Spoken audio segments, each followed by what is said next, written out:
Oh, hey! Alright, let's do this stuff, everyone. Welcome. Time to play us some Mechabellum. And not just any Mechabellum, folks. Because actually, that's wrong. We play us some Mechabellum. Not me play Mechabellum today, because I'm doing some casting today. How y'all... That'll fool them, yeah. How y'all doing? What's up? We're about to get into some stuff in a second. I don't want to do too long on an intro here because I'm already, I was late because of, world events news at the moment, which I was interested in. But we are doing a tournament today. We're doing Starbright Lasses. Is that, wait, no, not Starbright Lass. That's an old name. Starbright Bunny. I remember Starbright, just not that. Oh, we're freaking starting! Right now. Okay, we're starting. We're doing a tournament. Like, it's a serious tournament. There's a bracket. I'll show it to you afterwards, but we're just starting right now. And I'm literally doing this live with... Hello? Yes, hi. Sammy, I need to put on your thing that shows you in Discord to me, but everything's live right now. Hang on. I know, but I think you started the match without me in it. Oh, then get out of here. You're coming in for the next one. Oh, okay, bye. Shut your mouth. I'll see you after. Alright, well, I'm not casting with Sammy for the first one. We're literally just going straight into it here. It's Crabs Come Off versus Noctilia. This is a, proper bracketed tournament, as Starbright set it up between the community. And we're getting straight into it. So, with my experience from doing it with Knorr in the Mechabellum Challengers, I know to keep blue on the left, red on the right. There are multiple matches going on here, kind of like a live LAN tourney, where there's, rounds going. I'm going to get to, pick a match from each of the rounds to view, rather than looking at all of the matches today, apparently. I don't know. Starbright's running this. It's not my tournament. I'm not managing it. I'm just, lending my... stream and casting it basically right now. That's all that's going on for me. So I don't know fully, but I'm pretty sure that there's gonna be 6 rounds of tournament bracket, and I'm kind of picking who's who. I picked this one, this match to watch. I wanted to watch Krabs' match because Krabs often is the person who very first introduced us to. Let me just turn my music a bit, but to Mechabellum in the very first place. A very innocent little comment on BattleTech. One of the BattleTech streams some months ago. So I have great gratitude for Krabs and Orothan for their expenditure of this game and friendship back then. Give me this game I love. Now talking about the match itself, because there's 36 left in the round. We got Noctilia here with Giant Specialist and the Kawaii picture versus Krabs with Heavy Armor Specialist, 70% HP increase. And it is Phoenixes and Fangs with some bought crawlers here for Noctilia. While you, Orothan, started with sledges and saved? No, Orothan straight away with the starting 200 doing, tricksy things. Buying 1 unit of crawlers, then not buying a second unit, just, motion, field beacon upgrade for 100, moving along to the side. Trying to get tricky here, we'll see how it plays out for them, as they're just trying to, tie the enemy up. Meanwhile, the Fangs walk forward, and with the Phoenixes, so the Fangs are being screamed at of Phoenixes, and the Phoenixes are killing enough of the sledges, that they won't get through the Fangs in time to stop the Phoenixes from wrecking through them. And the marksmen do get taken out without much else to them. And then it is just the mobile beacon crawlers. I don't know what kind of tone I'm expected to do to be a professional caster here for this unofficial community tournament. Or official community. No, unofficial. It is unofficial. Unofficial community tournament. But I didn't like that. That's tricky. But I'm trying to understand why that was done. Sammy can join mid-game bigs? Oh, well that's alright. We're not gonna, throw all the eggs in one cat basket right now.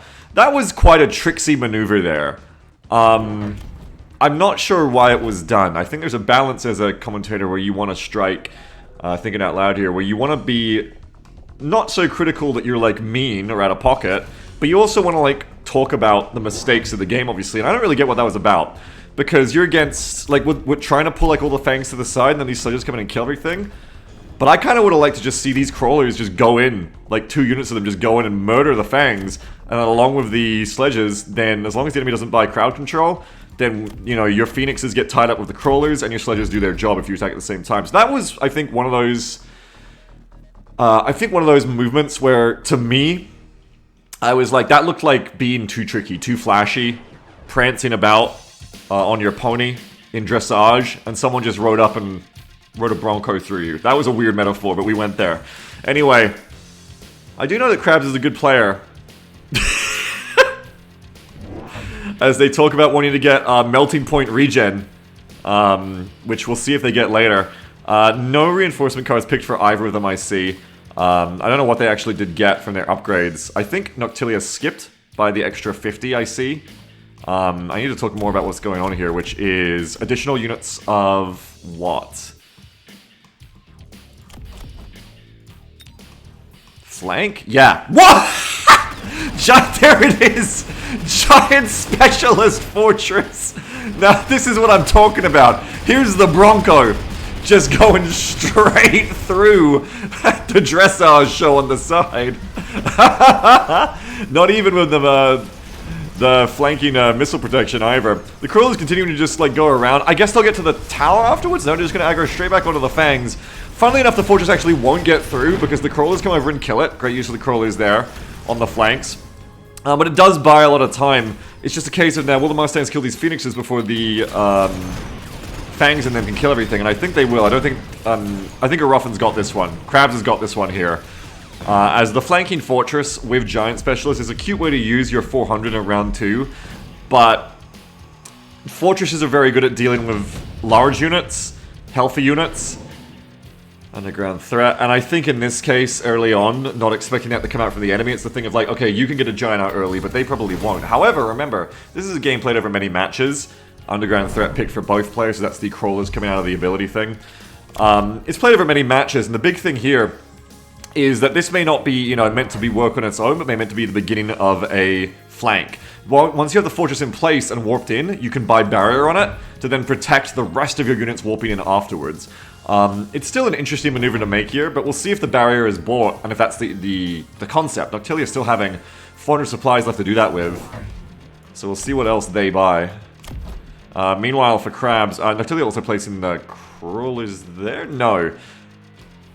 By the colors on the map, this looks like them putting Crawlers in their own lines just to support their own forces. It doesn't look like barrier is going to be affordable for Noctilia unless they go for shield. And really just huge reaction from Krabs here. Which is interesting because Krabs already won this fight. Huge reaction to just go for like the double balls. I mean, without the flanking in delay, you could say be more scared of the fort, and especially whatever else will come in with it. But yeah, just huge like double ball here. I do think that balls in general need to be in a pretty large number to do their job. Because they'll die too quickly afterwards. Especially because now the Fortress will slaughter them. Fortresses are great at killing balls, but maybe I think there's enough of them they'll kill it first.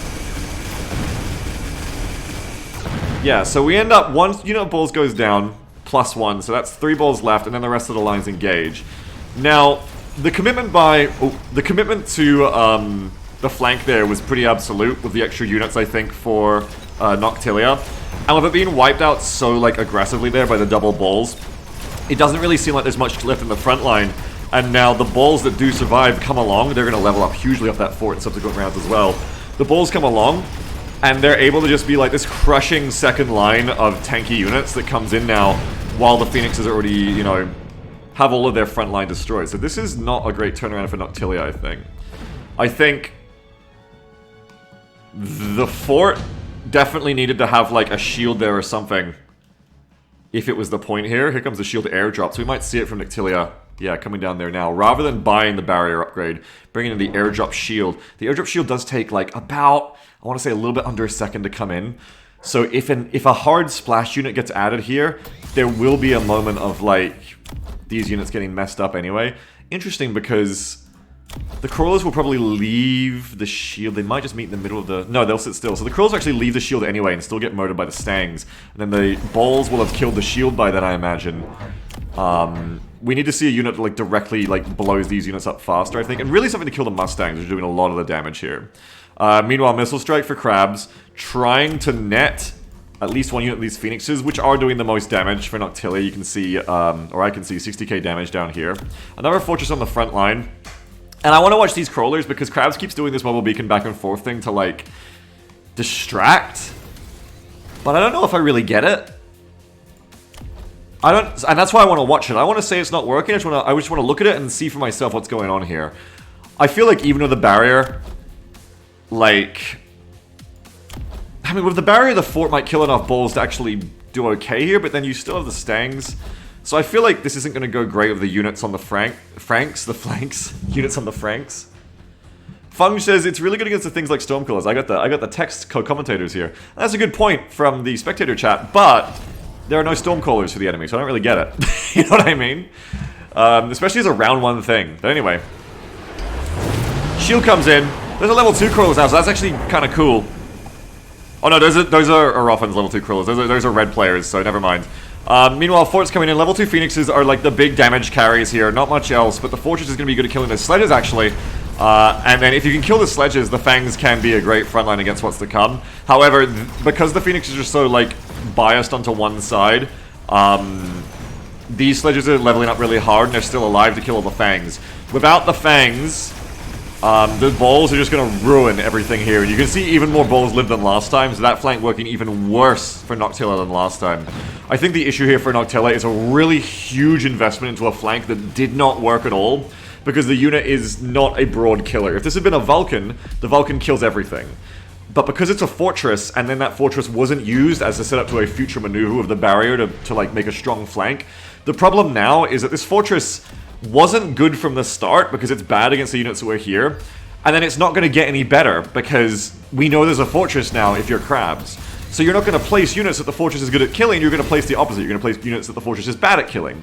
So this fortress, without the element of surprise, and already being placed against an enemy unit that it sucks against, is just a giant paperweight.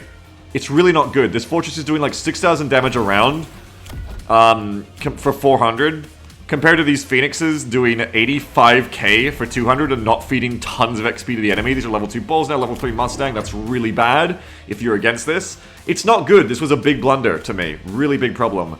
And especially not then going for the barrier afterwards. It's like this flank has been committed to so much, but yet not enough and not in the right ways. Meanwhile, Wasps for Noctilia on the other side. And this is good because the enemy in general does lack that AA. But, you know, you can just buy, like, especially with the Wasps, if you don't reinforce that, a single unit of Mustangs. A thought flashed through my mind of being chided for your play by a commentator in the middle of playing. Please, of course, remember, folks, do not stream snipe and listen to the tournament during the tournament. I know it seems like the most obvious thing in the world, but it has to be said. If you do this, you'll be banned from the community forever. Don't do it. It's the worst kind of cheating you can do. So, yeah, like these Wasps are in trouble. We still haven't got, like, more Phoenixes on the flank. Bringing in, like, big Fortress energy now. Though it's not quite in the shield, which means the Mustangs can kill it with their level 3 damage and haste module before it even warps in, right? Oh, God. I'm not even watching the front line, I'm just watching this. That poor freaking Vulcan, man. Why is it not placed in the shield, and why is it placed facing the Mustangs? Immediately dies, doesn't get the chance to do anything. I guess it was meant to aggro on them, but just doesn't even get the chance to do anything there. I grew up watching GSL and Tasteless and Artosis, and I could just imagine them screaming in pain in the same way I did as they see that Vulcan, like, oh no! Like, what is happening there? Not a good time, and it just feels like we're all about the Giants here for Giant Specialist Noctilia, but it's like giant blunders here. It's... These Vulcans come in, and these are like big investments of money, but we still don't see anything. Like, we don't see any Phoenixes put over here on the left to take out these sledges, you know what I'm saying? Like, the overall... Your flank isn't winning, and we say this when you flank. When you win... when you're fighting it on 3 different points at once against the enemy when you encircle like this, all you need to do is win on one of those sides. So you don't need to win on all 3. You only need to eventually win the match from one, the round from one. And the problem is, Noctilia is flanking in 3 positions and losing on all of them. That's the problem. Noctilia is fighting 3 fronts and losing every single one of them. That's a big problem, obviously. Like, that's a big, big problem. The front line is super weak.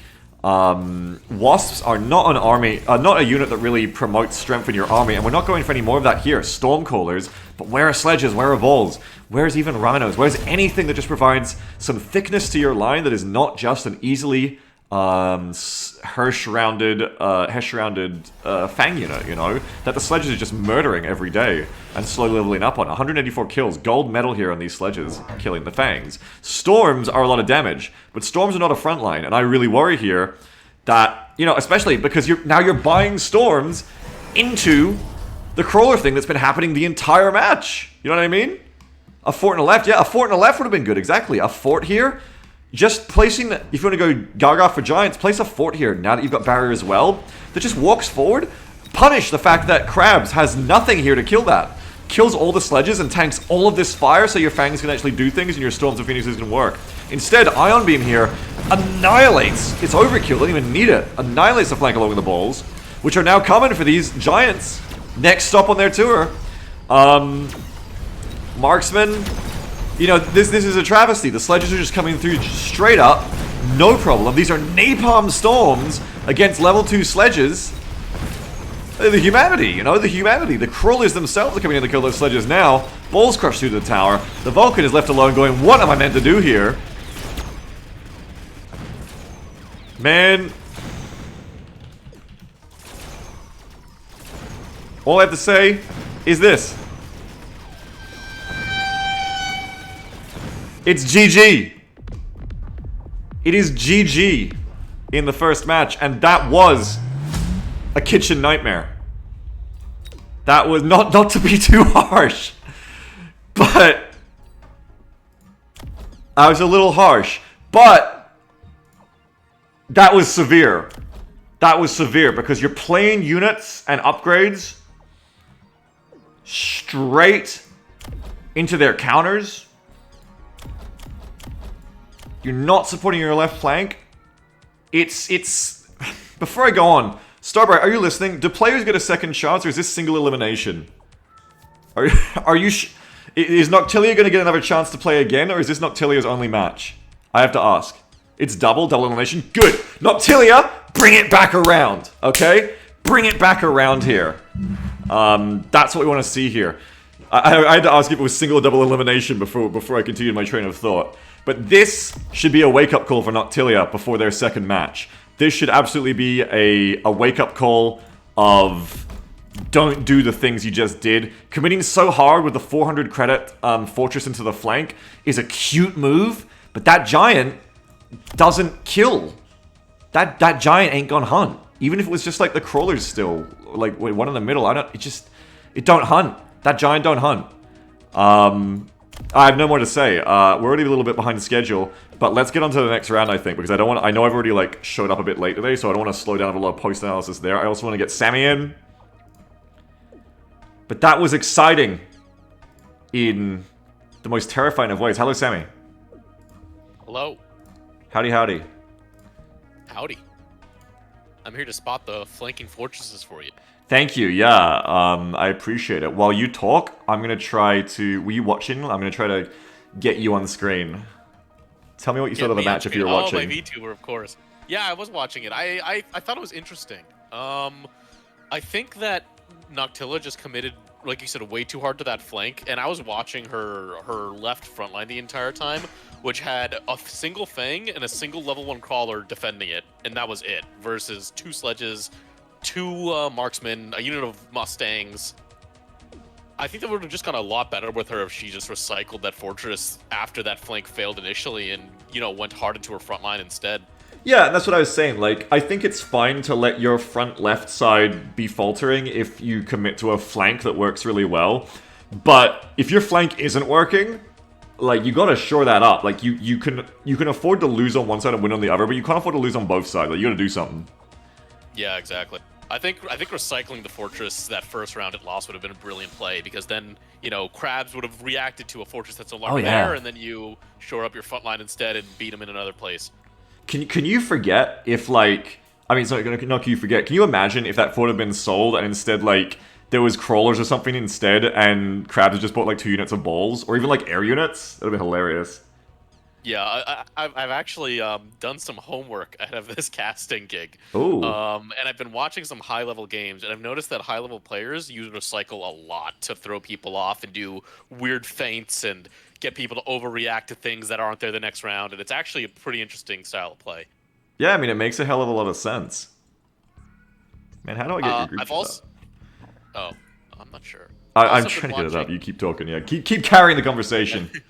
I've also been watching, because you were asking about that, the mobile beacon crawler. I've found that a lot of high-level players place a lot of respect on Stormcallers. It seems like every single high-level game I've watched has at least 2 Stormcallers, and I think you've discussed this on stream as well, just how, like, value it is just to have a couple of them. Yeah. And the crawler with the mobile beacon thing is just there to always make sure that Stormcallers just can't do anything. I mean, you saw, even in that last round, Noctilla tried to missile the crawlers to stop them from distracting the storms, and 3 of the crawlers survived and distracted like half the storms for that entire last round there. Yeah. So they're actually pretty effective at just neutralizing a unit that high-level players place a lot of value in. So yeah, it felt like what... it felt like that kind of like, not to be disdainful of this term, but legitimately, like, it felt like a tryhard thing very much, like tryhard coded, yes. very like high-level player kind of thing.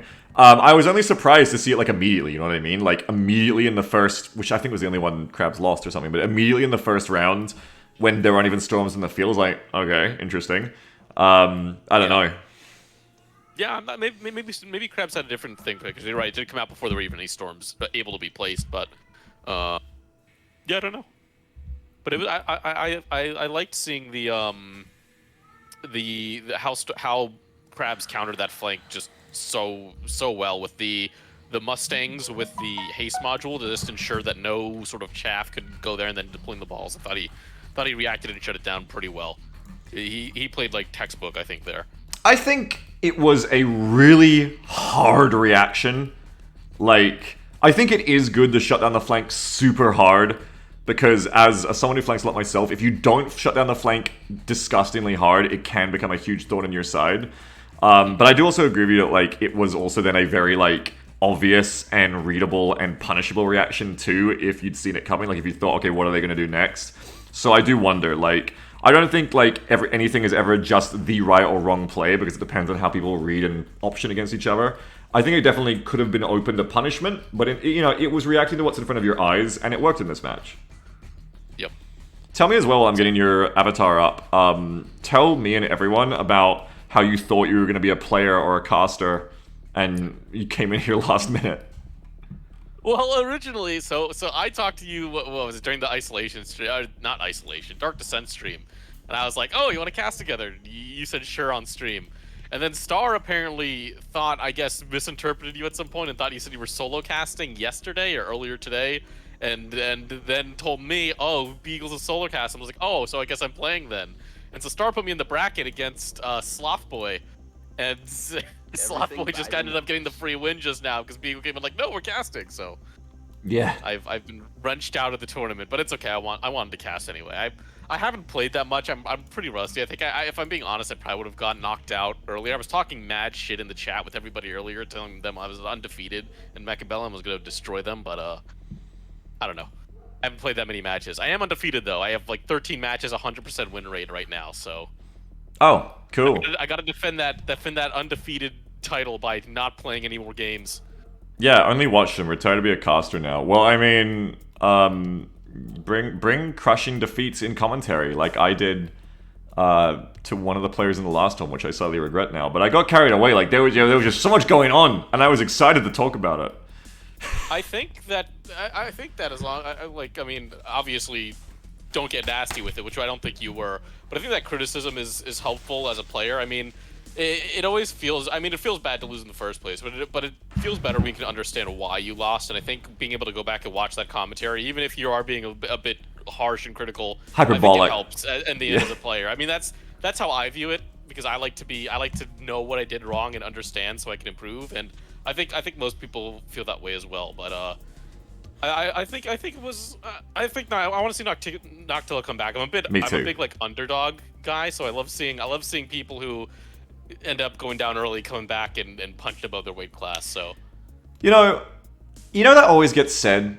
Like, I'm a fan of an underdog. Isn't everyone a fan of an underdog? Is there anyone who shows up and they're like, I wish that the person who's won 100 matches in a row wins again versus the plucky underdog? I think everyone's an underdog story fan, right? I mean, typically, I don't know. In Dota, I always rooted for like the underdog team, and then they'd beat the shit out of everyone, and I'd keep rooting for them. So, I mean, at that point, are they still underdogs, and I'm still rooting for them? I don't know.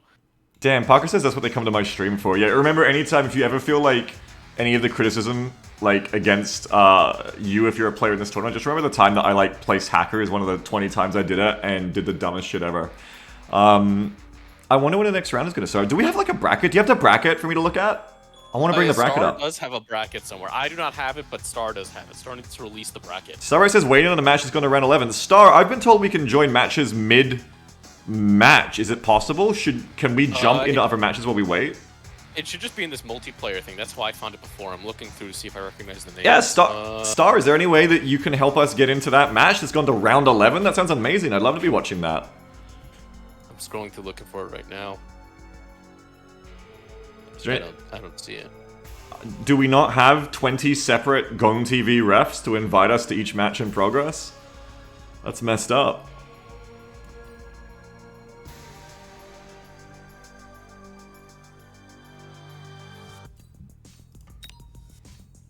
I actually do have Cornite. Can I join them? Oh, yeah, is it Cornite? we Star, we can totally just join them. I think if you're friend coded with all of them, Star, can't you spectate them as on their friends like I just did and then invite us? Anyway, we're in there now. Holy crap, it's round 11 right now. I'm loading in now off of you. Holy god damn. Cornite's down to 304. I want to be watching this one. Fabricio and 480. 304. Look at this army. My Oh god. my god, this is a battle. We could have been here for the past 6 minutes if I'd known. Goodness me. We've got flank hackers. We have hackers. It's going. Oh It's coming, Sammy, right now. Oh, geez, I don't even know which player's which. Watch the flank, Sammy. Watch the flank. Over on Red's left flank, I'll watch blue. Massive army. So Cornite's flank on Fabricio's army has completely failed. Fabricio mopped that up really quick. Well, It looks like all the flanks around the map have failed, and now the front lines are clashing. I've got nothing for this. There's no way I can come into a round in round 11 and just be like, all I'm doing is opening the door here and be like, wow, looks like some stuff's going on in here. Yeah, I'm just struggling to comprehend what's happening right now. There's no way. I think Fabricio's got this. Yeah. Man, remember Cornite, typing the GG there, remember Cornite was in the last little impromptu 1v1s we were doing, I remember, against Anarian. Oh, that looked like it would have been an epic, I use the word unironically, match to spectate. We come in right at the end, unfortunately. Yeah. But let's head back. There must be the next rounds coming now. A massive amount of units. Well, now we know for the future. Once we finish one match, if it finishes early, we'll go look for some others and watch those. Yes. Starbright may be able to help us get into the rounds, hopefully. But yeah, I want to get that. Oh shit! I gotta do the prediction. That bracket. Is Jeff in chat or another mod to do the predictions for me while I'm over here casting? Let me know, by the way, chat, if Sammy's too loud, too quiet. I'm turning them up midstream here. From what he was before. He's now too loud for me, but hopefully the right volume for y'all. As for some reason we hear it differently. Oh, and Starbright has got me here at the bracket. Let me pull this up, so hang on a second. Need to pull this up. So...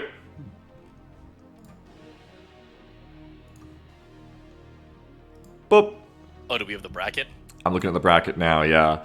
So, there we go. Krabs advances past Noctilia, as we saw, to fight Ricochet. We got some buys here, people who automatically went through, it looks like. Arakasi beats Mephansterus and moves on to fight Sergeant Schultz. So, Salty Salt loses to Nero Barbecue, who goes on to fight Bieg. Fari beats Fantastic Ms. Fox and heads on to fight Killer Qwerty. Fabricio, Aliens veteran, beats Cornite, as we just saw in what looked like an insane match. That feeling when your match is so long you're holding up the rounds, and goes on to fight Hold Up the Sky. There's a lot of buys. And Slothboy lives. It's like you're in like a moral victory. It's like you're in like a... Oh, Slothboy like gets past you because you immediately dropped out realizing you could cast. And then Maxigirl goes past Anarchy Paladin to fight Paladin of Arga. Wait, so almost everyone here is fighting someone who got a buy? Yes, and I believe Star can confirm this, but I believe the seating and the buys were based off of combat power. Right. Okay, so it's set up specifically like this because the people ahead are like bosses. Like it's like you're like going through like an anime tournament arc or something, and these people are just like elite and seated in ahead of you.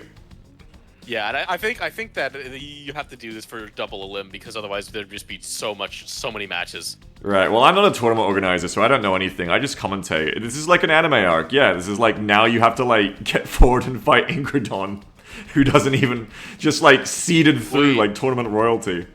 Incredon versus Anarian. Yeah, That I want sounds to watch like that it'd be match. Spicy. Yeah, I do really want to see Incredon v I Anarian. I do kind of want to avoid just only watching the very high combat power matches because I know these like I think the top of the bracket is the highest combat power is how it's how it's set up. But I don't know how you feel about that, but I I think do we'll want to spread it see around. I don't think we're going to watch the same people twice in a row until we get towards later rounds, no. yeah, I do want to see Incredon versus Anarian though. That sounds fun. Yeah, I think that'll be a good one to watch. Anarian's got a very storied history with MJB community tournaments. Yeah, and also with even Mechabellum. Oh, there was a mucked up record. Hang on, I'm updating the bracket.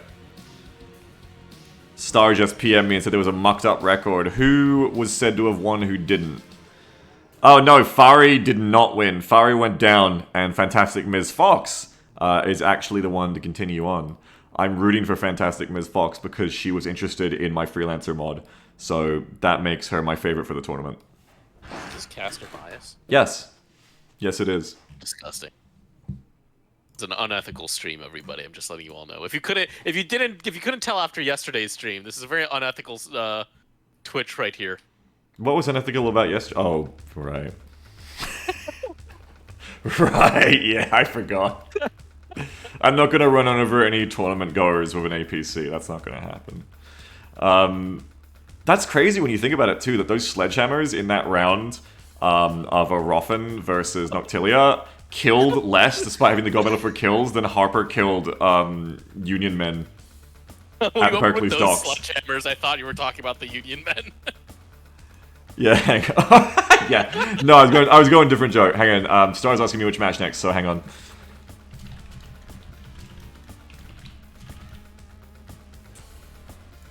And I just told her that we want to watch Anarian and Incredon first up. Okay. So speaking of, huh? I was gonna say so we could just spectate whenever you spectate the match, and I'll just follow you in. Oh yeah, you can just follow me too. Yeah. Well, they're not in the rooms yet, but I think the rooms are about to start being set up. Speaking of casters, what I wanted to say is... As I get invited here. What I wanted to say is, like, who are we here? Like, as casters, what are we here, Sammy? We need to figure it out on the fly, because we haven't casted ever since Total Warhammer, and I don't remember how we did that roles-wise. Am I the color? Well, are you the analyst? You were the color, and I was the analyst for Total War for sure. Because It gets a bit muddier here, because I feel like you're both the better player and the better shoutcaster. That's not how it can work, Sammy. It can't, because one, it is written one must be and one must be. So you have to pick analyst or color, and you have to stick with that for at least the entire match. You know I like analyzing. Okay, I want you to analyze, and I'll do a lot of color shouting. We're gonna do it live. We will do it live. The Fancer says do the Jim and Bob bit. Okay, so then we can have 3 casters. You know how much disrespect that would be? To talk over you and just start doing 2 different voices in my head being both the casters. Alright. Well, the talking over happened a lot during the Total War stream, but I think that's because there was some insane ping delay in voice chat. It's always really hard when it's online, because in person, I think when you're casters like an event, you can read each other's body language, but you can't do that online, and so there's always going to be talking over each other. But we're going to try to minimize it. Analyze for me while I take a big drink of orange and mango. I don't see anything. Well, this loading screen, it looks Analyze like the players, Sammy! Analyze the players! Don't you know anything about the players? I don't know anything about these players. Incredon's gonna go for Overlords, everybody. Spoilers. You know that was community members. Come on, hype it up. Analyze the color. Okay. Color the analysis. Okay, I'm gonna give you my expert analysis here. Incredon's gonna go all in on Overlords, and Anarian's just gonna win because Anarian's Anarian. There we go. Not even long enough for me to finish my drink, Sammy. As Incredon goes for Heavy Armor Specialist here. What do you think of Heavy Armor Specialist? It's not even new anymore. That patch is weeks old. What do you think of it as a commander? I've tried it a couple of times. I don't think it's... I don't really feel the impact outside of the first couple rounds where it really helps you with those first couple of engagements. It's just a very hard thing to notice when you're playing. You know, it's a 17% health buff. You notice it on those first rounds again when you're doing like Fang trades or Crawler trades, but I find it hard to gauge the impact of it. I feel like it's one of maybe like I feel like it should be pretty strong, but like my mind tells me it's weak because I don't see any impact from it really. And I understand that, the mental game of it. I brought this chat up and I want it. That's interesting because I'm like the complete opposite. I love it, and I think it's really noticeable all throughout the match, and I love to stack it when I get it with like the tower defense thing and then the senior defense specialist. Anarian meanwhile getting a supply specialist. Incredon in chat saying, "Can't believe you'd interrupt me reading Boat Girl fanfiction for this," which I imagine like a really buff like Senator Armstrong saying like "Yara Yara" and throwing their manga to the side and pushing their glasses up to come and beat Anarian. Who, Yes. my only experience with them playing Mechabellum before is seeing him in that last tourney where I did not like the corner assault thing they did with their coach Desert Cyclone essentially.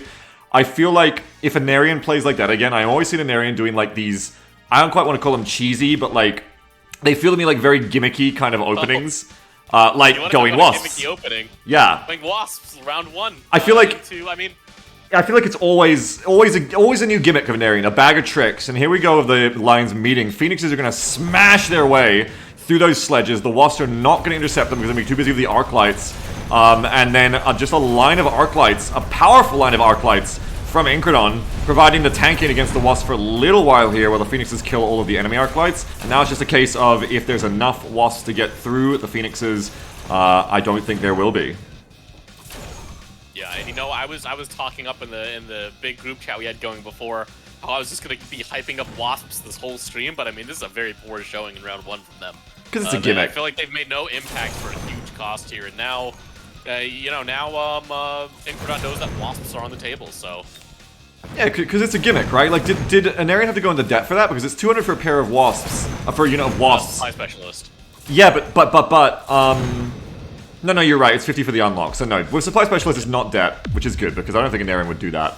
But I still do not respect it. You know, like I have disdain for that because, and I think Incredon is a strong player. I think they're both strong players, but I think Incredon is a strong player, and Incredon doesn't seem to do gimmicks. Incredon just goes like straight out, like huge army, steamroll into you. And I feel like I'm a big fan of that myself. So you go. But something that's surprising here is actually looking at the Wasps. They had the most damage done and have instantly leveled up off of round 1. Now again, most of Anarian's army didn't perform very well, but I'm actually surprised that the Wasps did that well, because just watching it, it did not feel like they did a lot. But I guess they got enough XP to get an extra level. I'm not surprised by it, because you're the only unit that survived. Like, the Phoenixes immediately killed all of the anti-ground only units. And all the anti-ground only units had to kill was arc lights, which are not big units to get XP from. However, I will agree with you, I wouldn't have expected the Wasps to level off that showing. But I guess because they aren't like a huge unit themselves, it doesn't take a lot of XP to level them up, right? Like, what is it? Yeah. It's a little bit less the Phoenix, I think. But that would be quite pivotal. Like, okay, so there's your opening. And, you know, I'm always biased against a cheesy kind of opening a lot of the time. But it's not the greatest sin in the world. It's legitimate. And especially in a game like this, good to keep your opponent guessing. The question is, where does Anarian go from here now? Because what I really didn't like about the corner strat I saw from them last time is they kept pushing it forever. I was like, oh, it's so exploitable. But I don't think Incredon is going to allow something like that to exist without being exploited, so I'm curious to see how this next round goes out. Yep. Why don't you tell us what's going on in this one, Sammy? We're going to switch roles. Anarian clearly has no respect for the Wasps, because Anarian does nothing to counter them whatsoever. You mean Incredon? Goes into balls. Oh, Incredon, sorry. Yes, Incredon has no respect for the Wasps. Goes into balls for the sludge line and to deal with, I guess, the arc lights. It just goes more arc lights, so maybe they're planning to do some sort of, looking at their arc light upgrades. No, they don't have any elite marksman or increased damage, so I'm wondering why they're going so heavy into the arc lights. It's not the time to think about that, analyst! It's time to be exciting! Look at that Wasp going for the tower! Oh my god! I was throwing you the color for the round as the Wasps are trying to kill the Incredon's tower, but Incredon already getting their tower. Look at you going into like nerd mode in the middle of the action. This is the Michael Bay part.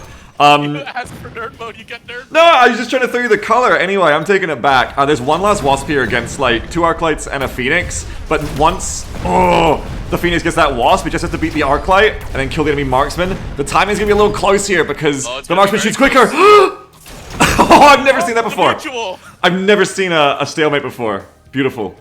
Nobody gets any damage on each other. I've never seen that in Mechabellum, and I played a decent few months now. Yeah, that's insane. Anarian's tower went down, but Incredon's didn't. I don't know. Incredon did lose one eventually, because that's why the Wasp came back over. Yes. Yeah, As you were saying, what I would expect from Incredon is Incredon loves to just like support. I was about to say support women. Just support like one kind of like strong tech-based experience. I think I wanted to say yeah, like where's the EM for enhanced elite marksmen for Incredon? But like you said, it's not there on the arc lights. Yeah, we actually see Incredon going to AA arc lights early when there's only one wasp on the field. I was thinking about that when he bought all the extra arc lights, if it was like insurance in case Anarian went mass wasps. But Incredon going into the AA before Anarian has committed any more wasps to the field just seems a bit odd here. I wonder what Incredon's thinking is coming. If I'm Incredon, especially because I think it's the head game of when you play against someone who does, like I said, a gimmick, right? Like, early wasps, okay. Maybe you're thinking, like, there'll be more. Like, we have perfect information here, but imagine right now, to Incredon's force, if Anarian just builds a bunch of wasps on the flanks. And there's really nothing to stop that. So I guess it's like this, not just an immunization, well, yeah, it's like not just a reaction to the current wasp, but like an immunization of any further air against me, I've got it covered. Yeah, I'm just worried this is going to leave Incredon's front line a bit too flimsy as we see Anarian going for more marksmen, I believe. I think it's going to depend on how much taking out those wasps early helps. The range enhanced wasps do not outrange the arc lights. They have the exact same range. Poor babies. So let's see what happens. Yeah, I mean, here's the big thing, is those wasps are being really pivotal, so just taking them out early thanks to the arcs, because of their speed, going to get in ahead of the sledges and everything, make the big difference here. A lot of marksmen, as you said, for Anarian. And these wasps do take a little bit of damage, but with the range, they're able to, like, just kill one arc light, now 2 arc lights, but fighting those 2 arc lights means there's only 2 wasps left and the unit will go down. But on the other hand, you can see that while we were watching that, the front line for Incredon does eventually go down. Props though, because it does win. Like, it's close and scrappy, it's not decisively winning for Incredon, but winning is winning. And a win on one side of the front line, now another win on the other side of the front line with the towers going down, and that's a win for Incredon. A win is a win. Yeah. And what was really edging out Incredon the win there on the left flank were those balls with the increased armor. They were taking a lot of the marksman fire, they were taking the sludge fire, the arclight fire for a long time there. With their 9,000 HP each, which is insane on balls level 1. And remember, that's 17% more armor on those balls, so going more into health is just even better. I'd like to see some more brunt from Incredon, because the damage against all like ground and air of the arc lights is good, but we're seeing that like the front line is just kind of coughing out of steam as it needs to keep pushing. Rhino's coming in. What do you think of that, of the anti-interference module? Anti-interference module, no hacking or EM. I think it's a good thing. I think it's good for Incredon, because his front line is already winning. It will help those balls survive even longer and be more disruptive.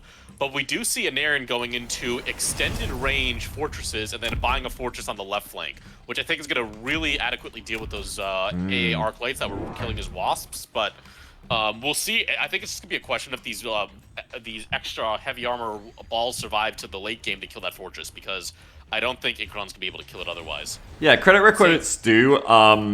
Like, after the Wasp opening, Anarian's building a pretty cohesive force, just really lacking crowd units, like no crawlers or fangs.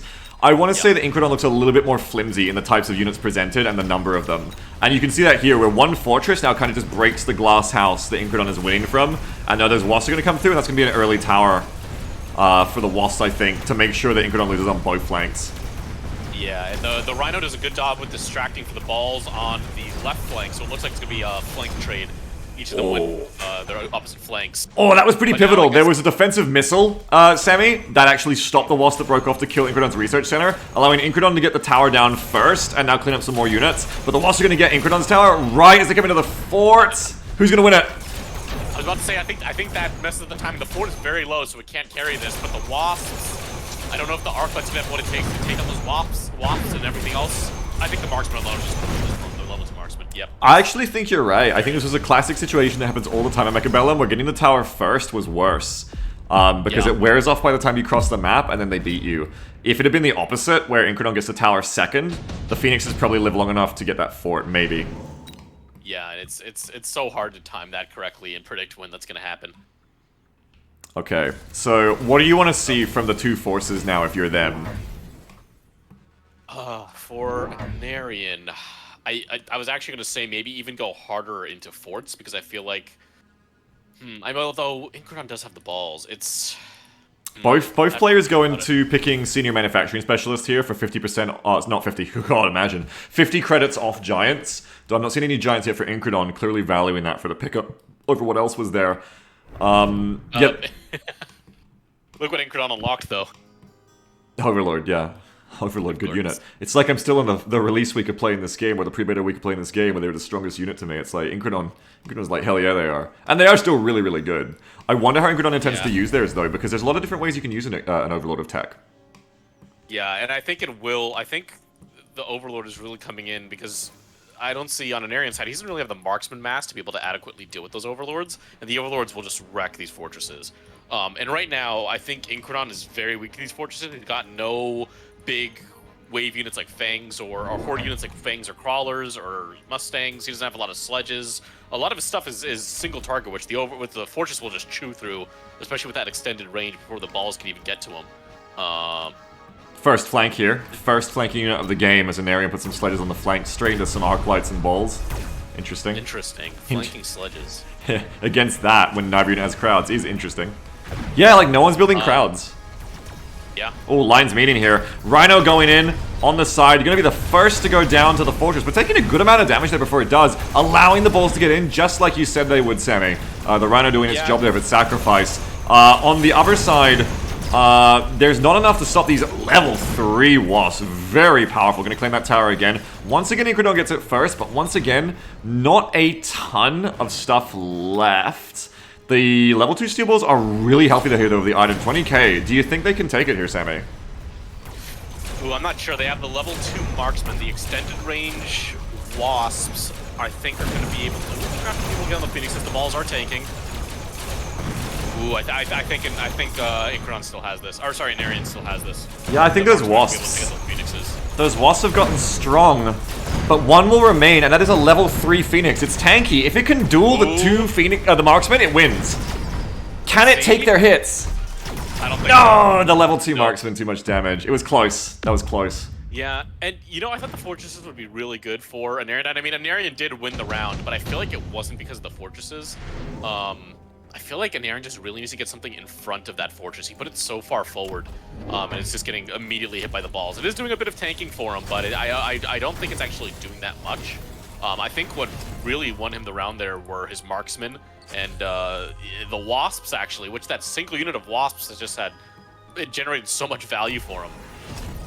Yeah, they really have, and it's a great, like, it's a great example of, like, this one carry wasp in the back, you know, transcending beyond the surprise attack in round 1 and becoming just a carry, like 121k damage, consistently doing so much behind the lines rather than being used as chaff. This is the thing about wasps. If they're not chaff, they can be great support as damage, and someone called them light cavalry. That's the best way to think of them, I think. Yeah, and it forced Incredon into this AA arc lights, which so far have not, I don't think has been worth it because there's only been that one unit of wasps. And we see Incredon now going into the Overlord to count on the flank there, probably to counter that level 2 fortress and win him that side. But we see more fortresses coming out, and I don't think Incredon, I mean, he doesn't have a lot of balls, but I'm not sure. We're gonna have to see how I think this is all gonna pivot on how that Overlord performs, and if it can kill that level 2 fortress and tank through the marksman fire, I think that everything's going to rest on this Overlord that Incredon's done on the flank. I still feel like there's a critical lack of crowd units on the field. Like, no one's bought a Fang, no one's bought any Crawlers. And, yeah, there's a lot of arc lights, but you can bury your forts and stuff. You can make that kind of happen after the arcs are dead. And I just want to see more crowds here to exploit all the single target on the field. Yeah. Okay, Rhino going on the right side. 2 fortresses trying to take it down, but Lord, it tanks so much.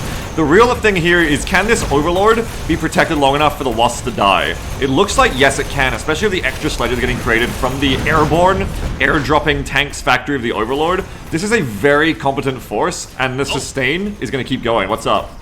We were talking about hordes. They got replicate on the steel balls, and these crawlers are tanking all the marksman hits. Oh, not replicate, the one where they disintegrate. Division, yeah. The mechanical division, yeah, sorry. And that's a great way to do it, because it's all about getting rid of that crowd clear. Because the arc lights are often the first to die, because they're usually placed up front or pretty close to the front line, having the crawlers come in after, like, you know, 20 seconds into the fight when most of the Arclights should already be dead, or sledges, means they're going to do way more against what's usually alive at that point, which is backline, marksman and stuff. Convincing win. I actually cannot say words today. Convincing win for Incredon there. That Overlord was really strong. Yeah, the Overlord in combination with the Mechanical Division to keep the Marksman off of it, and also keep the Marksman off of the left flank as well, because it distracted them between the balls, the Marksmen, the Phoenixes, the Arclights. I think it was the perfect 1-2 punch of getting some chaff on the field in a smart and creative way, and also getting something to deal with the fortresses in the form of the Overlord. Where do they go from here now? It looks like Incredon's mainly invested in upgrading his force. I don't see any new units, really. I want to say something I think is very impactful too, was all these steel balls managing to get to at least level 2 in the backline. There are some new ones coming in, which is good. I think more beef is good for Incredon. Huh.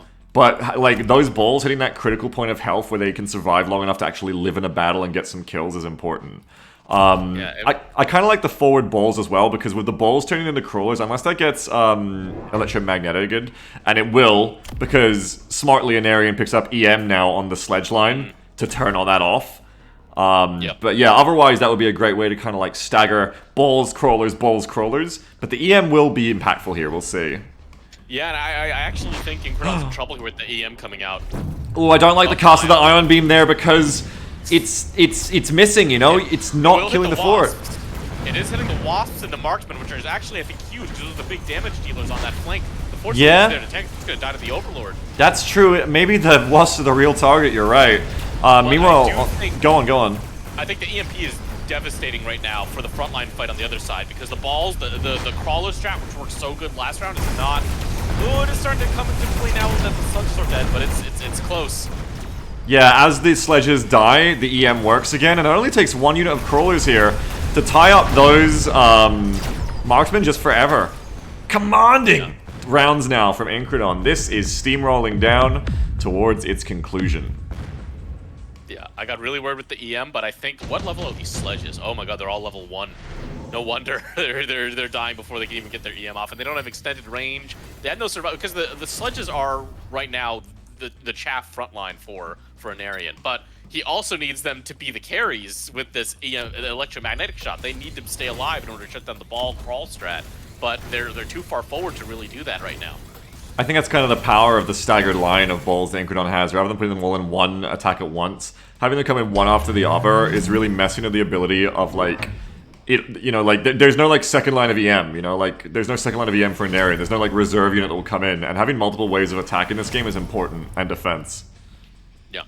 And Incredon's not doing what I thought he should have done last round, which is go heavy into the Overlords, because the ball crawl is working so well at shutting down the Marksman and all the AA. I mean, Anarian's AA is pretty weak. He has 4 units of Marksman and the Wasps, and that's it. He doesn't have AA Arclights. He doesn't have... Oh, he does... Well, he has it, but he's unlocked it, and the AA missiles on the Fortress isn't going to deal with Overlords, so... Extended range Overlords now, too, at 150 range. That's the range of, like, a default Marksman, I think. And it looks like you're seeing, like, the crushing inevitability now of forces that diversed in strategy from each other, opponent to opponent, many rounds ago, and now are really snowballing to their conclusion of just a very thick and frightening force from Incredon here versus Anarians, that I think depended a little bit too much on certain load-bearing units like the Wasps to win. Yeah. And we see Anarian going into the chaff now, which he should have done many rounds ago, putting Fangs in front of the fortresses. But I think it's going to be too little too late here. We'll see. I agree, but we will see as the Fangs come in. Oh, Missile Strike from Incredon just wipes the entire level 3 or level 4 at this point Wasp unit completely without ever getting to see battle. These extended range Overlords are like fighting at actual boat ranges, and no one's better at handling boats than Incredon. As the fire rains in now from far, artillery coming in while the front line is still fighting. Sledges are mostly dead, I apologize. Some crawler application will get to come in at some point, but now the counter-strike. Look at Anarian's Giants come in, surviving the balls there. Just barely. Fighting back on this flank. I think the Overlord might finish that fortress. Ooh, it's gonna be dicey now. The Overlords they're just too strong against those fortresses, and now... Ooh, with those crawlers coming in, I think Incredon has this. Those crawlers are going to distract the marksmen, and they can't deal with what's coming for them. It was like a heroic last stand here on Anarian's right flank, but unfortunately still losing on the left, and these marksmen v the crawlers have nothing. That is going to be it. GG. That was a good match. That was a good match, definitely. And I feel like Anarian finally came into the right idea at the end. He actually went barrier and the fangs as well. And I think the barrier on the fortresses was definitely the right play because it kept the chaff alive for so much longer. And now that they actually had chaff screening them with the fangs, they were able to survive a lot longer. They almost won their flank, in fact. But that needed to come out 2 or 3 rounds ago. I mean, hey, yeah, like look at which side won there. The side of the 2 forts and the 2 fangs. Just a nice cohesive bunch of units there. I didn't see how much the fangs did, but I feel like they would have done pretty good in the end. Yeah. But just a massively upgraded force for Incredon in the end, just looking really thick. Both forces were good. Both forces had a nice combination of units, but it does feel like Incredon just came out just slightly ahead in how robust their force was. Do you have any other like thoughts about the match? I'm just looking at the battlefield right now. We see a lot of. And by the way, Anarian had all of the upgrades popped for that final round, if you notice, for the tower upgrades, and still couldn't take it. So I think I'm trying to think of what Anarian could have really needed there. I mean, aside from having the chaff early. Arakasi said something in the chat during this, which I disagreed with, and now I will single it out. That they don't agree with having EM sledges because, like, why not put it on a single high target unit? I don't really get that personally because EM isn't about killing, EM is about EMPing. If you put EM on the marksman here, they're only EMPing 1 ball at a time, and then the fortresses and the rest of your army kill the others and they all replicate. So the point of the sledges isn't to kill them, it's to EM them, while the rest of your army, already good at killing balls, kills them. Because the sledges are 5 units that do AoE, they splash and EM the entire unit is the idea, and turn off all of the division. Because EM doesn't apply to a whole squad, it applies only to the unit hit, as I understand it. Yeah, I think the EM sledges was the right play. The problem was just the positioning and the role of the sledges in this match was not right for what they for what they needed to be doing. They needed a screen. They needed to not be the frontline chaff in this battle, which they were, and so they died before they really got to bring their EM in. And once the fangs came out, it seemed like the sledges were actually surviving enough to shut down the replicate on those balls. But it was again, it just came out I think a bit too late for Anarian there. I think one thing that was lacking on blue side as well was just like damage. Like the fortresses are good for that, but they're also a really expensive way to get that much damage. Just like Phoenixes, more marksmen, Stormcallers, just, maybe a bit more deeps too. Yeah, more AA damage, because I mean, you're fighting Incredon, you got to expect the boats every time. Boat general. I would never fight Incredon without strong single target AA. And I think maybe I'm now thinking about shooting squad marksmen to provide some chaff, but I think the fangs would be too slow to get to the front line and really contribute. But maybe, I don't know. G to the G. All right, apparently we got next round starting. Oh, already? Okay, I guess that was one of the longer rounds.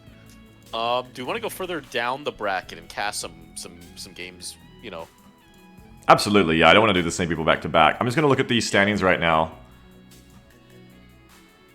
So we have round 3 winners, which is Krabs advancing again past Ricochet to fight Incredon next. We're going to be very curious who wins that one.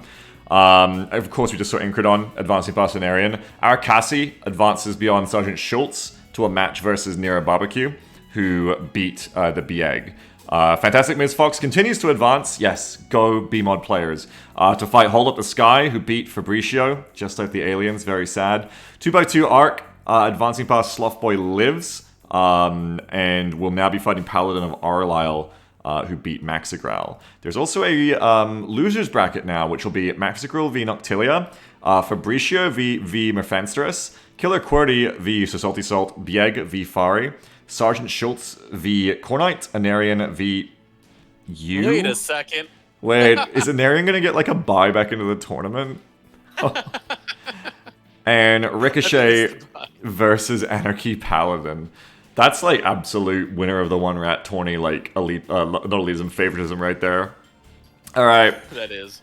I say we keep watching more of the winners brackets, and we'll just kind of see who comes back around to the losers. Or do you think what match do you want to watch here, Sammy? Who do you want to see? You pick next.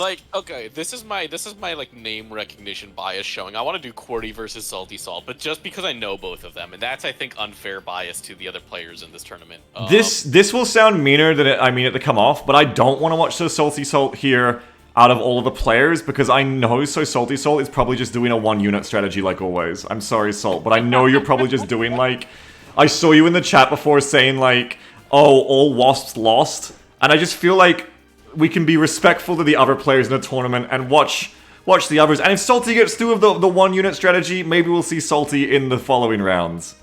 Do you want to watch your BMod player? Do we want to Sure. Do you want to show some bias on the other side? Sure, let's do my Here, how about this? You root for the BMod, I root for against the BMod. That way we have equilibrium, we have balanced. Yeah, let's go to Fantastic Ms. Fox versus Hold Up the Sky next in the 3rd round. Here we go.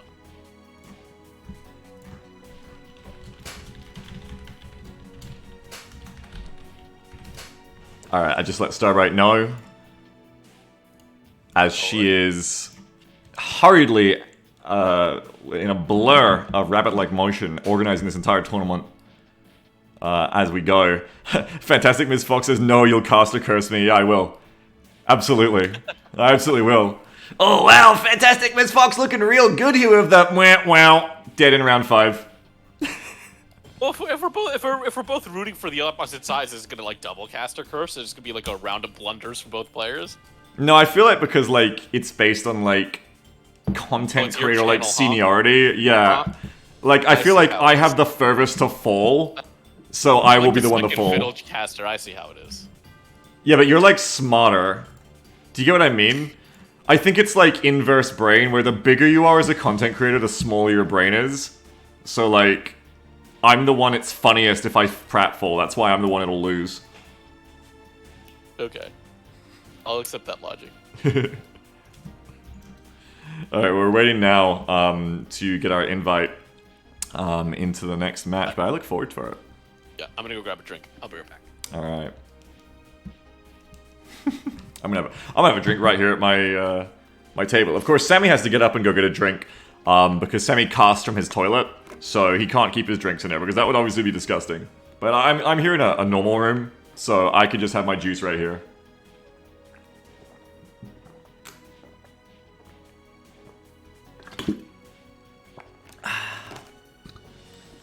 Rick says, Beagle, you just used the word like 9 times in about 30 seconds. I can't unhear it now. Like, shut the fuck. Blue Neurosis says, have you taught any pet of yours to bring you beverages? No. But I do have sweet little Luna sleeping in the old chair right next to me. Actually, while Sammy's gone, I'm going to do something I never do and turn on my camera so I can show you my sweet little baby. Or try to. My sweet little baby. I hope I don't, like, show like a dead body in the background or something. Hang on. Where's my camera? I think I like deleted my camera. Oh no, there it is. I know you kind of can't see her because of the gamma and the sun glare, but she's like a little... Did I come back to a cam? A little... Is this a cat cam? A little black kitty kitten, and she's so cute. Can you see her? It's kind of hard to see her. Because of the angle and the sun glare. And her coloring with the old chair. But she's sweet. She's a sweet little baby. She's the one who was meowing about boyfriends yesterday on Aliens, but now she's all tuckered out and tired. She was meowing, trying to get in. I brought her into my room basically because I didn't want her waking up Jamble with all her rowling. So she's in here like tuckered out, sleeping with me now. Very cute. Yeah, I was just showing one of our relatively new kittens on camera. Beagle, that's not the chair, right? Oh, that's the chair. Oh, while I'm here, I'm going to show you my sweet hoodie, too. You still have it? Yeah, I never got rid of it. Here, look at my sweet hoodie, too. Oh my god. This is my sweet hoodie that I've been telling people about I've been wearing. That was originally bought for Jamble. But then she was like, no, you wear it, because it's more fun to cuddle you in it. So, this is my beautiful power hoodie I'm wearing lately. It's very nice.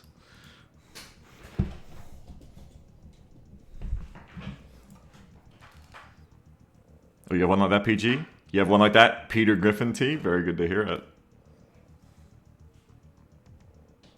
Everything by the numbers. Now, you said you've, Sammy, I like half understood before. Did you say that you've, like, played 13 matches of Mechabellum and won all of them? Hang on, let me give you the actual number. I couldn't tell if you were joking or you legitimately haven't played that much Mechabellum yet. Because that's like a day of Mechabellum.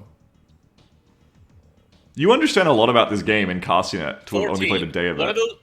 14 wins, and one of them was versus Incredon, and it was like not like a meme match; it was an actual match. So basically, you're amazing. I'm an analyst.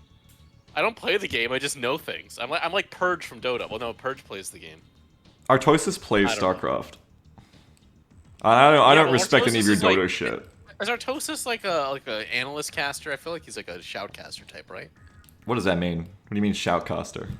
He's like not like the intellectual type. He's like He's you. the intellectual type. No, Is he? I don't watch StarCraft. I don't watch StarCraft. No. Well, oh, actually, yeah. I mean, Rick actually says what it is. Compared to Tasteless, he's the analyst, I guess. Like, I don't know, but he's the brains of the pairing, and Tasteless is like the fun bro. And I'm forever trapped, as they were like my first. Well, Breaky, CPK, and Hon, but we don't talk about those times. But I'm forever trapped, crystallized, as they are the only two shoutcasters in the world to me. Yeah, I grew up watching Pro Dota, so that's all I know. There was a like a thing done. I like some sort of study or something on like the communities people are part of on Twitch, and all the other communities are interconnected between like different games and genres and categories and stuff like that. And then there was just like this blob off in the corner by itself, not connected to anything else. And those were all the Dota viewers. Yeah. They only watched Dota and nothing else, and that's how I felt for like 5 years of my life in college. I didn't even listen to any of that because I am sorry, but I was staring at the profile picture as I realized two things at once. One, Fantastic Fox has the same picture as someone else we've seen before with a different name, and two, what is your Last Kisses profile picture? I'm loading in. I'm stunned. I don't know what that... It was like a pregnant woman with a red bandana waving a red flag.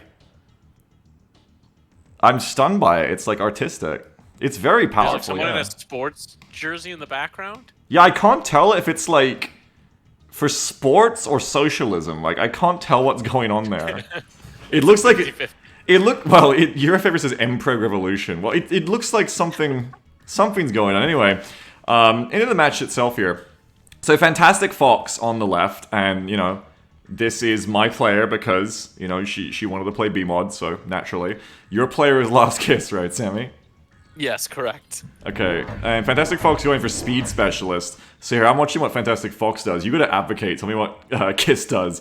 Fox goes for Speed Specialist. Not yet, motherfucker! As Fox has Speed Specialist and buys Fangs. Okay, go. Tell me what Kiss is doing. Kiss has Supply Specialist, which I think is what I think I said it last time was one of my favorite starting specialists. And I think the Phoenixes here, I don't think... Fox has no answer for the Phoenixes, right? Like, I think these Fangs are going to get wrecked almost well. Ooh, the Stormcallers might beat the Arcs, but I think the Phoenixes are going to... I feel like there's no way the Fangs survive long enough to kill the Phoenixes. Yeah, your B-modder has no chance. You're correct. Yeah. No, sorry. I mean, that's wrong. I mean, oh no, they're dead. They're so dead. Yeah, it's that classic sort of like when your only A is up front, they're gonna be dead. And now it's crawlers v crawlers, and it's really just how little damage. I mean, no, unless enough crawlers live for Fox to survive till the end. Oh, some hero Fangs. Oh. Oh my god, there's Fangs alive. I was so wrong. Why didn't I believe in the player I'm biased for? They're gonna clutch. They literally come out of the smoke, Sammy. It's so dramatic. Look at them go. Wow. Oh God. That's actually impressive there. So I couldn't even see it in the fucking smoke. But coming out of it like some kind of Looney Tunes shit, the Fangs just walk out like Zang on Gangplank and just survive. 5 Fangs on both flanks. Through all of that bullshit, take out the Phoenixes. That was inspiring. Wow. Yeah, Kiss did the one mistake I always do, which is they set it up so that the crawlers and the arclights stack on top of each other for the Stormcaller volley, which I always stack my units on top of each other for the Stormcallers accidentally. I always do this even when I know they're coming. Because the one thing I suck at in this game is positioning. And we see Last Kiss go for Stormcallers. Do we know pronouns here? I don't know pronouns of anyone. Is she... I just call everyone they unless I know. I think Starbright has like the pronouns for everybody, I think. Oh, where are they? For this purpose, for casting. Where are they? I need them. I don't know. I thought they might be on the bracket. I don't. They're not on the bracket. I just call everyone they. Anyway. Well, Last Kiss, they've gone for Stormcallers, which I think is... They are both attacking. Yeah, the Storms. Frick, that's really stun-locked me now as the missiles come in now. No extra AA behind, so I'm still worried for the Fangs to survive, like the Storms especially. Whoa, as they barely seem to here. If the Storms get distracted by the Crawls long enough, the Fangs could live again. And that's pivotal for, like, winning here. Oh no! No, I don't think so. That's, like, really confident from Fox to, like, not buy any more AA, like, in the rear. Because now there's nothing to kill the Phoenixes. Well, I think I just want to let you know, Starbright in chat said, we got a pair of she-hers here. It's a she-her supremacy here. That makes it easy to remember. Oh, now I lost my train of thought. And Fox says, how's everyone doing as we wait? Yeah, I think whenever you're the player and realize you have no AA, you're like, oh fuck. Yeah, and I think Last Kiss, that was the going for the Stormcallers was a great response there, because it's kind of risky to just when you lose a round just immediately get like 2 Stormcallers, because I feel like it's so you can't really predict how they're going to act, especially when there's crawlers on the field that can run faster than them. But there's one thing they're really good at, it's killing Fangs. And so I think doing that just to kill the Fangs and ensure that you just win because of the Phoenixes is good. Although it's also risky because you don't know if the other person's going to go for AA. Yeah, like, I like it in the sense that there's this giant, like, football riot happening in the center to take advantage of Storms on both sides. I do, as you say, dislike it in the sense that, like, well, Fantastic Fox actually still won, except for the air. Like, it's all resting on that air, not cheese, sorry. I said the word cheese too often, but that, like, air pillar here. And as soon as Fox gets some more AA in, it'll be a problem. Fox goes for 2 marksmen. Yes. Which... It's a mistake that's been made, by the way. They said it's a mistake? She said it's a mistake? No, I'm spotting a mistake. Can you spot the mistake that's happened on my side, on Last Kiss's side?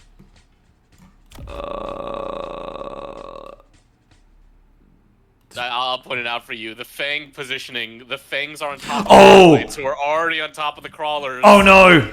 Oh no. So we went and watched on stream last weekend, the highest level matches, like the best player in the game, as I keep hearing him referred to, whatever, Jeremiah or whatever, he's got quite a reputation. Spectating one of their matches, like we're at the Commons, and I seen someone in the chat say this hilariously, like, convicted thing of, like, if you let Stormcallers get value on your army for more than 2 rounds, you deserve to lose. This is, like, the opposite of that, where well, not both sides, but definitely Kiss here is, like, trying to give these Storms as much value for Fox as possible, because the blob that's gonna make is gonna be insane. It's gonna be like fucking LA traffic here, just a cluster. I'm very worried. We'll see. Oh god. It seems like the crawlers are at least getting spared the worst of it, but... Yeah, well, the Storms haven't fired in the middle on the crawlers yet, but yeah, the Fangs and Arcs all die in 2 volleys, more or less, which is not great.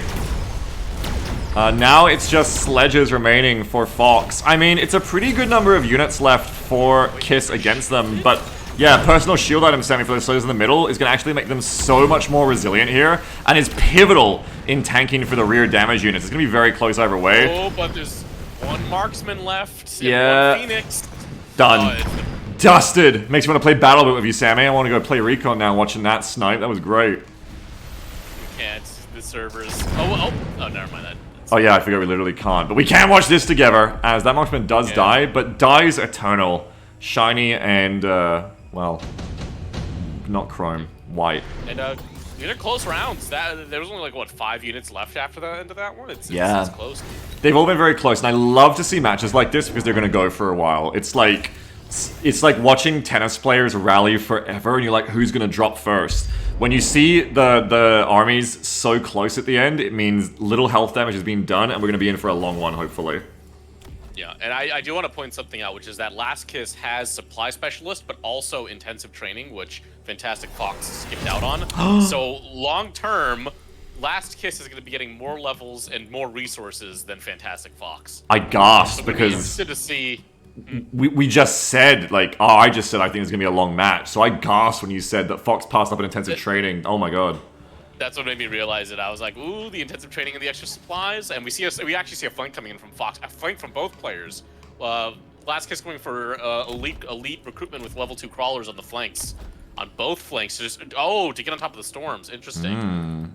This is interesting because not only does it get on top of the storms, I think the crawlers will intercept, but it will tie the storms up for a bit. And it's a bigger problem on the left of Fox's line, where she has level 1 crawlers v. Kiss has opted to go for elite upgrade for this round, and level 2 crawlers, which will defeat the level 1 crawlers for Fox. And that left side's looking in a ton of trouble, because first it's going to be the crawlers, then the storms, then the tower. The only way it doesn't work out is if the crawlers intercept the enemy ones far enough away that the storms can keep shooting them. Oh, and they're flanking in this turn anyways, they're dead. They could die this turn anyway, but... Wait, never mind. Incendiary in the middle, which I missed. The shielded sledges don't care, but... Yeah, and the big thing for Fox here is not having any answer to the Incendiary coming in the middle there, unfortunately. But the shielded sledges won't care. But on the other hand, Last Kiss has no answer for the flanking wasps and crawlers on Oh yeah! Who are just going straight through the phoenixes to the tower. Yep, the crawler's going straight past because they can't hit air, ignoring it, getting onto the tower. Oh, it doesn't even matter. This is what you love to see. Winning from both your front line and your flank at once is very confidence-inducing. Yeah. You know, I completely forgot, and I do forget this a lot even when I'm playing, about the flank warp-in penalty, which is such an obvious thing to forget about. But of course, the Storm's just going to delete those crawlers, and that's fine. But then, why bother eluding those crawlers? Like... Because now Fox knows they're there, the element of surprise is gone, can just pop down some arc lights or something. So why the investment into the level 2 crawlers there when you can assume they really shouldn't get to do anything this whole match? It seems odd that Kiss put them on both flanks instead of together, because together they could have survived the storms. Only one volley would go off before they spawned in, and then, you know, they overrun that. I put them on the flank, obviously, with only the level 1 crawlers, but, Yeah, 2 crawlers on the same flank could have lived long enough, especially on the one about the leveling up crawlers. But I guess when you're pregnant, wearing a red bandana and waving a flag, you'll accept nothing less than total victory. And that is what Last Kiss, one of those flanks, unfortunately doesn't pay off, whereas Fox's single biased flank does pay off much better. Yeah, and I think Fox now knows this. They have Kiss on the back foot, because now Kiss has to respond to that flank, which, oh, Fox deleted the wasps, the recycle bit. Ooh. So I think this is a bait. Look, yep, Kiss goes for the Mustang. It wasn't delete, it was jump drive. They jumped back to the main force. Jump drive, sorry. Oh, of course, yeah, jump drive. And so now Kiss is so preoccupied responding to the flank that it's no longer there. Fox goes in for overlords with tank production and wasp production. Those Mustangs. You have a whole new threat to deal with. Those Mustangs, Sammy, like it's so what you said because those were looks like intensive trainings. Yeah, they were intensive training, and I saw it. Yes. Yeah, you probably said it. I wasn't even listening to you. I didn't even listen to the I didn't analyst. say it, but I saw it. Yeah, like, this was looking closer, but I want to say this is about to get nasty. It's going to get evil from Blue Team. It's not like I'm doing, like, a cohesive, like, analysis of the armies v armies here and what's been bought, but I'm just going off the gut of, like, I mean, Fox is already doing well, and now the freaking Sledgehammer producing Overlord. Oh my god, like, the Crawlers get their chance now, but the Sledges being dropped in is a good way to defend the Storms. Does save them on that side. Meanwhile, the Wasps are then jump drive back to protect from the Crawler flank on the other side. Nice way to repurpose those Wasps. And then the Mustangs placed to defeat these Wasps, which are no longer there. Straight into the smoke, which Fox placed as well. They are eventually going to get onto the Wasps, but the Storms will have time to work through them, and they're going to chew through a crowd, you know, like that. Nice and sweet. Overlord, placed right in the back meanwhile, does double duty of both flank protection and also building so many sledges before it even gets to the front line. And that's a whole free unit of sledges right there coming in to reinforce an already strong attack. This is brutal. Love to see it. Yeah, those shielded sledges in the center that have been there from the start of the game have been so clutch because I don't know if you saw, but they were distracting all the storm callers and the crawlers, and they're just pulling in so much aggro, and they're so tanky. They're just a huge distraction in the middle of the map that Kiss has no way to deal with. Yeah, I love the personal shield item. You can just, like, completely turn a unit's survivability up in insane ways you wouldn't even fully expect. It's double HP. Yeah. Yeah, you can't one-shot. And now those sledges are level 3 now. And I was gonna say, like, I think Kiss's one saving grace is those economic advantages of the intensive training of the supply specialist, but threw away 300 cost of units in those 2 crawlers on the flanks that aren't doing anything, and now she got sub-training and blitz, which does impact her other crawlers, but I feel like it's too much investment in units that aren't helping you, and that's kind of throwing away that economic advantage you would have if you just, focus on having a more solid front line, or really couldn't, hitting one flank instead of splitting up. Especially as the crawlers level now, because they're feeding off these these flanking crawlers. Because now, it doesn't matter if you're burrowing on the way in, these are level 3 crawlers intercepting your level 2s, and level 2 crawlers now, if Fox chooses to upgrade them over here, intercepting the opponent's level 2s as well will be very nice. And Subterranean Blitz, of course, makes no difference in crawler on crawler fights, or at least it shouldn't. Overlord getting to level up to also is big, but Fox actually doesn't go so far, unless... No, already gone into that 4 to level up there, spending her resources elsewhere. You can see that Last Kiss continues to go with Skill Specialist picked this round for longer-term benefits, whereas Fox, on almost no health damage, is going for the win with the Electronic Storm. And I think it's the way to go here, round 6, Kiss is on the ropes. Time to give me a metaphor about what you do to someone when they're on the ropes. You can't put me on the spot like that, I'm the analyst. I don't know. Clothesline them over them in a somersault in a T-pose. I was gonna say you throw them off the ropes. I was about to say, and then you cut me off. So. And then you rope them up. Yeah. Yo, no, we don't have to go that far. Okay. Not with this chat. As in the middle, I'm paying attention to those storm sledges now, and at level 3 with armor enhancement, boy, they are strong. This is the value of a unit given an upgrade like Shield early. Man, they get to level up because they're alive for so long, and it is a sweep through the enemy's lines here. Those sledges just remaining alive through everything thrown at them. As many kills in the round as any unit, though still not as many as Harper. And Storms v Storms on the side. This is a big win, and it might be the win with how many units are left on the field for Fantastic Fox. We'll have to see. If it's not the win, it's at least very close because, yeah, the Overlord, the Giants, we'll see. And don't forget that Overlord is making new sledges to take the health cost down even more. I was about to say, do those actually Yep. spawning wasps too, so... Yep. Oh, and Mothership? Oh, close! Mothership. 279 left. This is the last kiss for Last Kiss. No more rounds can be dropped. Goes for a skip here. I love this. The cheap armor enhancement and level 4 on those sledges. They are so tanky. That's crazy to me because I feel like the item that doubles your HP and attack was just on the field. Fox takes it. Kiss takes 50 more credits by skipping in round 7, where you're starting with like 1400 credits. Like early on that's a big deal, but taking 50 over double health and attack when you're starting with 1400, do you need to do that? Oh, that's yeah. This late in the game, you do not want to be skipping unless I can't even think of a scenario where you want to skip here. Like $50 to me, that's like a good amount of money. $50 when you're Zuckerberg, compared to like owning a country, like that's what I feel like we just passed up there. Yeah, $50 in this game is like 10 supplies in Aliens Dark. Shut the fuck up. Basically worthless. Shut the fuck. You shouldn't give up anything for it, honestly. I don't understand why anyone would go for this. So. Well, Last Kiss is gonna have to spend 140 Colonial Marine squad wipes worth of units here to try and come back in this last round. Fantastic Fox still yet to place the Amplifying Core, but we'll see where it's gonna go. I would imagine just on another Overlord. Like, does Kiss even have anything to deal with it besides... Kiss does have a lot of Phoenixes. The critical mass of Phoenixes is building, but I think that Kiss just has nothing to deal with all the crawlers and the spawning sledges. It's a nice balanced army. It's a nice balanced army, and like these sledges in the middle have so much HP. 30,000 HP. Yeah, those storms on the left will get Incendiary down. Amp Core gets put on the Wasp, as Cornite points out, on Fox's Wasp on the right. They're going to be scary, I feel like, if they don't get taken out too early. Still no upgrade for the Overlord, it's a support Overlord instead. The Wasps unfortunately do go straight into the Mustangs, but enough of them will survive as the Crawlers come in to tank for them, and those Crawlers are very tanky for their cost at that level. They have 800 health each. Is it enough though? Like, it's a bit of a counterattack here from Kiss.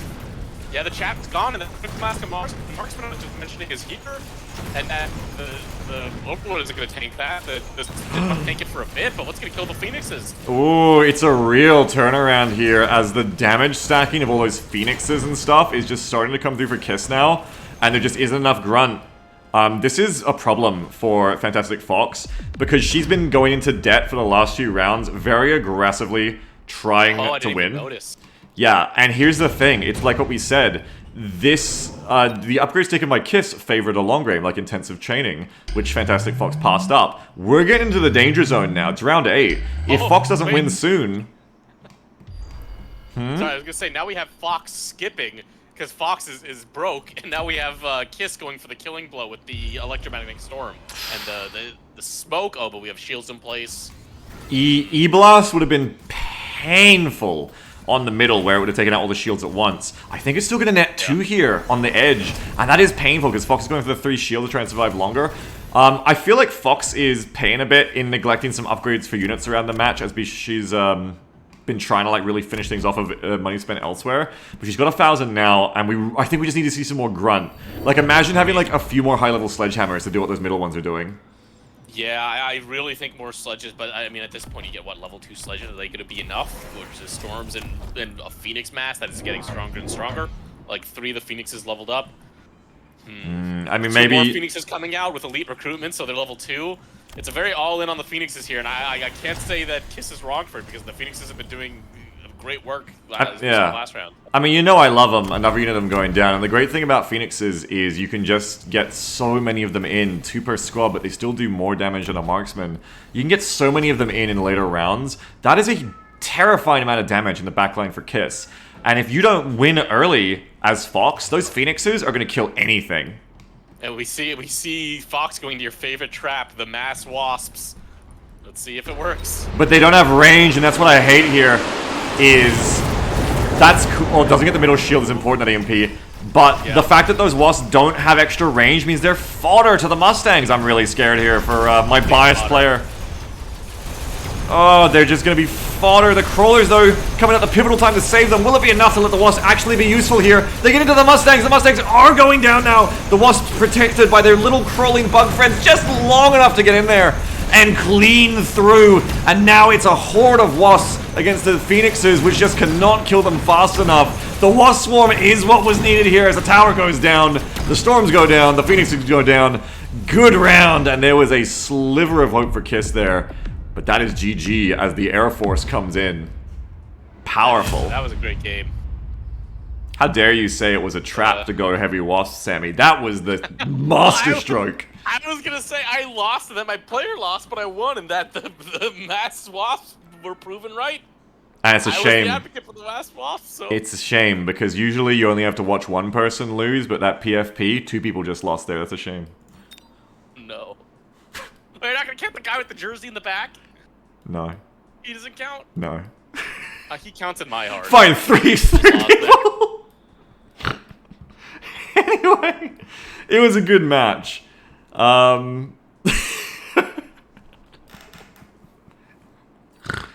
was a good match. I don't know what to say. Say something. Say something, Sammy. I think that Kiss really...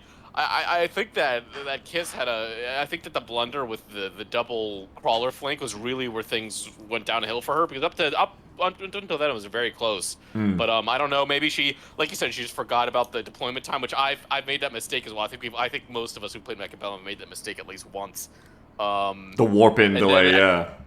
And it was a big investment because you think 2 crawlers, but remember they were the elite recruitment crawlers. They were what, 150 each? So 300, and then you get the burrow on them. It was a big investment, and I think it put her behind economically. And then that's when you know. Oh my God, I'm blanking on names. All of a sudden, Beagle, help me. Fantastic Ms. Fox. Fantastic Miss Fox started running riot with the game. And then the Phoenix Mass started to come online, but at that point when you're playing with that many funds, we saw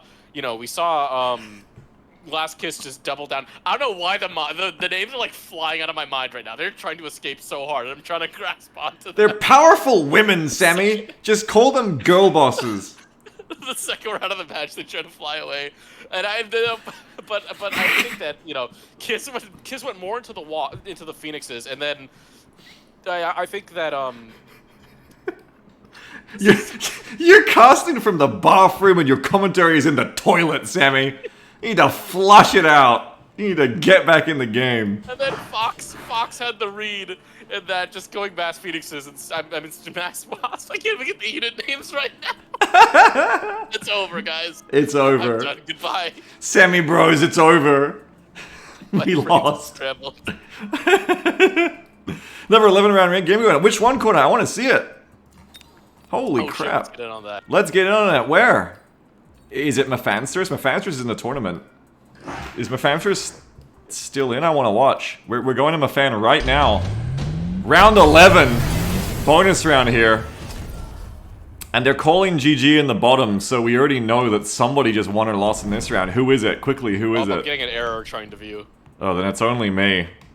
As I want to watch the end here. Mephanstress got a pretty Xenos-looking picture themselves, actually. There is nothing to say. You cannot catch up on... Surely, in 70 seconds, I cannot catch up on all the context here, but I can try. There's a level 3 fortress. Look at these flanks of AA versus... What? Level 6 wasps with improved firepower control system. How much? Oh my god, they're hitting at marksman damage. They do... Off your screen. They do 3,000 damage per shot, and there's 12 of them. There's a suicide rhino there's put a on the flank inside yeah. of the formation too. There's Sui Rhino that goes in. You can't say the full word, Sammy, or Jeff can't monetize these VODs because of YouTube. Oh You gotta say Sui. You gotta say Chop Sui Rhino. Self-destruct rhino. Yeah. My goodness. But it looks like player red here in this last round 11 of this little bonus end of the match we're seeing has a crushing amount of giants. Oh my god, it's like Pacific Rim. Are they giant specialists? I'm curious now. I didn't see. Oh, this seems pretty decisive. I love last round. I love to see like this many veteran strong units. That's powerful. Fabricio, who did lose. This is a losers bracket, right? One of the climactic losers bracket this match must have been, as they come back around. In like a year from now, I imagine Starbright is, like I said, gonna have like 20 referees working for her. This will be like a local physical LAN tournament, and you'll be able to like watch the different like Starbright _ Gome 1 through 20 Twitches to watch all the matches at once until we get into like the real brackets, the quarters to semis to finals. Starbright says Goblins. No, I think Starbright is having enough fun just organizing this one right now as the sole organizer. I know how that feels when we were doing one rat. I was organizing and casting that one at the same time. That was a trip. Yeah. For a minute, from a comment I made offhand on the Aliens yesterday, was like, I'm gonna be casting the tournament with Starbright. When I meant to say casting her tournament, she PM'd me this morning. She was like, "Oh, did you mean like me casting with you?" And I didn't, but God, that would have been funny making her cast as well. It would have been just dripping with sweat from running around. We only had one game going at a time. We didn't have like 20 people playing 20 games. It's ambitious, but I like to see like how many different people there are to watch here. We're kind of like getting through it at a pretty damn fast clip. Oh yeah, it's fun. Let's look at the next game because I see people getting into the lobbies already. I'm gonna look at the updated brackets now from Starbright, and then we're gonna pick a match. Okay, I think I've reassembled my fractured mind. I've duct taped it and Gorilla glued it back together. So. Oh, now I bet how long that holds for. I bet this was a good match here. Krabs versus Incredon. Krabs wins. I actually saw Incredon in the chat being like, damn, it was a close match, but Krabs just barely won. That would have been a cool one to see. Arakasi advancing past Nero and will now fight Krabs in the brackets. And I guess this is... Wait. Does that mean semis is next? Are we that close to the finals already? No, because there's losers bracket. So, I'm not going to jump the gun. Arakasi v Nero. Arakasi advances to fight Krabs.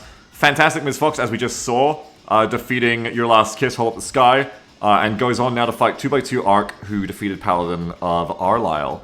Looking to the losers bracket now that just happened. Noctilia Redemption, as they defeat Maxigirl, and go on to now fight against Slothboy Lives next. Fabricio, as we just saw at the end there, giant rolling through Mephanstress, and will now... Why do I keep calling them Fabricio? Because that's all... Fabricio... It's not their name. Fabricio versus Killer Qwerty, who defeated So Salty Salt. So Salty Salt said, I promise I won't do the thing if you watch my match. I didn't watch their match. And I saw Iglog in chat saying that they went for all marksmen and Killer Qwerty just bought crawlers and beat them. Why does so salty salt? Why do you do this, Salt? Why do you only buy one unit? I mean, as long as they're having fun, right? Yeah. That's what games are all about. Bieg Ooh. beats Fari. And goes on to fight Cornite, who advances by Sergeant Schultz. So we're going to see some potential redemption there from Cornite. In fact, because Anarian gets the free bypass to you, so hasn't fought yet, Anarian now fights Ricochet, who defeated Anarchy Paladin. If Anarian wins this, and Cornite beats Bieg, do you see it? Yeah. Yeah. What do you see? Anarian Ricochet is a power match in the lower bracket, though. Ricochet, yeah, it seems good. I haven't played with them much, but I always hear about them and see them in the community matches, and Ricochet seems like a good player. I believe Ricochet is one of the highest combat powers in the tournament, so Ooh. along with Anarian and some of the others, so. Also, but I keep talking about this match that Cornite had versus Anarian. Were you there for that? Where Cornite was bodying Anarian, and then Cornite in one round said, like, where's that combat power? Because Anarian had way more, and then Anarian just went sicko mode and beat him relentlessly for 2 matches in a row and won that one, reverse sweeped. And we could see... just let the training weights off. Yeah, and we could see a really dramatic reunion here if they both advance. So we're going to see. I want to watch that round if it comes in the losers bracket. The beef rematch, yes. Okay, but for now, I want you to pick who to watch here. Do we go back to see the story of Krabs coming through the tournament versus Arakasi here? Or do we watch someone in a loser's bracket? What do you want to watch? I kind of want to go back to Noctilla, because now that we see that she's winning again, but I feel like we'll save that for later. Maybe Krabs? Maybe come back around to see the through line of someone who could be steaming towards championship? Sure, why not? Let's do it. Krabs versus Arakasi, let's do it. Okay, I'll let Starbright know. I do have a question for Starbright, which is: are we going to be are we going to keep doing simultaneous all the way through to like semifinals, or when does that stop, or when do we start doing like each individual match?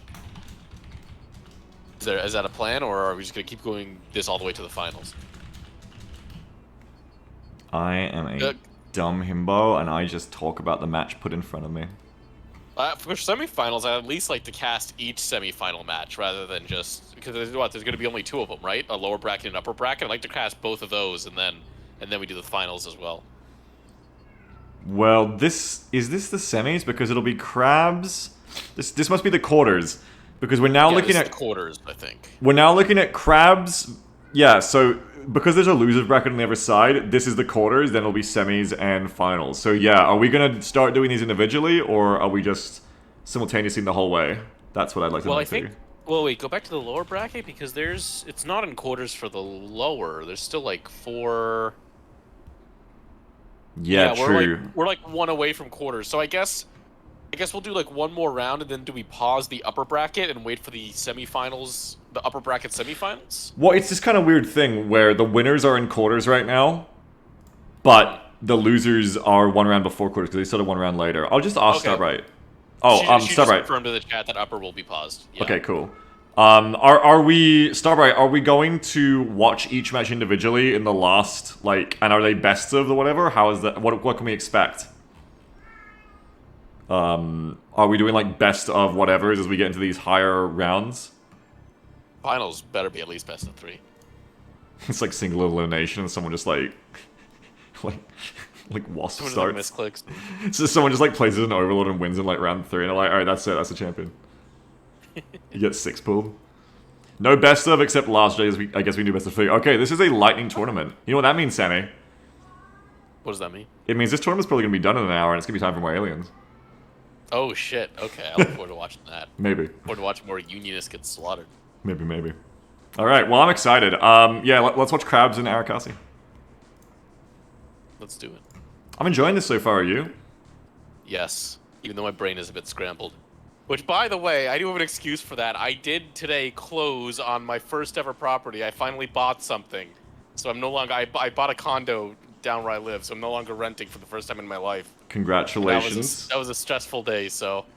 Congratulations. I'm happy to unwind with this, and if my brain is scrambled, it's because I've been running around like a madman all day long, you know, cutting my bank account in half. So Welcome to yes, a I am now. whole new world of debt. I'm so glad you're here with me. Yes, I am now a white male landowner that would have considered me a person in the 1700s. What the fuck? Wow. I mean, it was only 300 years ago, Sammy. It's topical. Might be a little bit too On the fresh. founding fathers a little bit. Beagle. Every stream, right? Every stream. Jesus. What is with you? You just get in your little bathroom, sit on your toilet with your microphone, plug your laptop in, and you just go wild. No, You go feral. Okay, that one time I was at my parents' house in their guest room. They haven't even owned that house for like 4 years. This is true. I just want everyone to know, this is true. That when we did the last tournament... No, it is true. The last tournament we were casting from with the Total Warhammer stream, Sammy literally was casting from a toilet. Oh, that's also a lie. The entire thing's a lie. Don't listen to it. Hey, wait, actually, no. That whole thing started because you thought I didn't wash my hands. But guess who's admitted to not washing their hands, huh? Huh? I'm not even washing them right now. I know you're not. You wouldn't believe where I'm putting my fingers right now. Nurgle worshipper. Hole at the Sky, by the way, bringing an interesting life hack here. She says, I definitely avoided losing all my money buying a home by marrying a guy that owned a home. Ultimate brain play. That is really clever. I love to see a girl boss winning. That's a great idea. I know you're a girl boss now because we got your pronouns. Because you were last kiss in the match we just casted. So now I know a little bit more the more you know. Peace Lock shouted, nerf Wild Riders. Can you imagine, like, it comes down to the championship, it's, are the matches going? It comes down to a championship, it's Anarian in the finals, he just busts out a unit of Wild Riders. I'm waiting for you to spectate, so you're the one supposed to be figuring out that the matches have started already. I thought I was getting invited to stuff by Starbright. I don't think all the matches are up yet. Jeff's just systematically going through Twitch now banning all the Founding Fathers' Twitch accounts, which is good. I think that's Jeff, good. can you ban all 51 presidents, please? Wait, don't ban Van Buren though. We stand Van Buren. Wait, don't you have 52 presidents? Wait, are we up to 52 already? I don't keep track of that shit. You think I care? Wait, don't you have like 55? No, we don't have 55. What are Definitely not. That's too many. 50. 50? What do they always 50? call fucking Trump? Because they always call him the number, remember? The liberals always call him like 49 or something. What's the number? Fuck, I can't remember it. 45. Oh, only 46? Okay. So Biden's 46. So you don't know a thing. Okay, so I was off. Why am I looking at this? Because I'm trying to join on Starbright. I don't know why I thought they were 50. Do I not have Starbs? I think Starbs didn't add me. Oh, down here in chat. Wait, which game are we supposed to be casting? Maybe we can find it on the list. We're trying to find Crabs or Roffin. But I can't join on Starbright because private room. I think I have a Rothan added. I could just... Oh, wait, no? I don't see them online. Oh, no, I don't have them added. Let me see if I just find the match, like, in the browser. Because sometimes they just show up there.